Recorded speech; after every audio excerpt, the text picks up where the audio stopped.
JavaScript String Comparison. What is canonical representation? Have you ever wondered why two strings that look the same might not be equal in JavaScript? This is where the concept of canonical representation comes into play.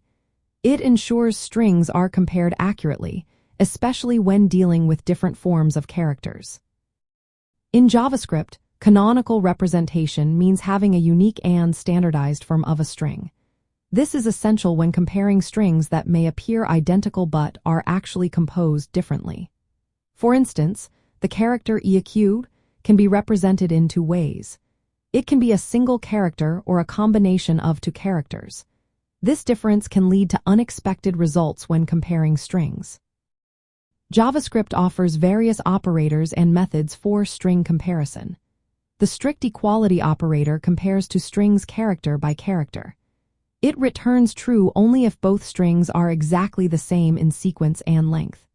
On the other hand, the loose equality operator performs type coercion if necessary, which can lead to less predictable results. Another method is localeCompare, which compares strings based on locale-specific rules. This method returns a number that indicates their relative order. Additionally, Object.is is similar to strict equality but treats special numeric values differently, like not a number. When we deal with strings that contain only basic multilingual plain characters, using the strict equality operator is straightforward. However, when Unicode characters are involved, we need to be cautious. The same character can have different binary representations, which can cause direct comparisons to fail. To tackle this issue, JavaScript provides the string prototype normalize method. This method converts strings to a canonical form, making sure that strings that are canonically equivalent are represented the same way. There are four common normalization forms, but the most frequently used is normalization form canonical composition.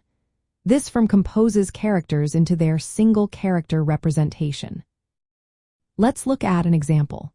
Imagine you have two strings. One is cafe with the acute as a single character, and the other is cafe followed by a combining acute accent. If you compare these two strings directly using the strict equality operator, it will return false. However, if you normalize both strings first, they will be converted to the same canonical form, allowing for an accurate comparison. When working with strings containing Unicode characters, always remember to normalize before comparing. This practice prevents bugs that arise from visually identical strings that are actually different under the hood. In summary, understanding canonical representation and normalization is essential for reliable string comparison in JavaScript. By using the normalization method, you can ensure that your comparisons are accurate, especially when dealing with internationalization and diverse character sets. This knowledge is a key skill for anyone involved in web development.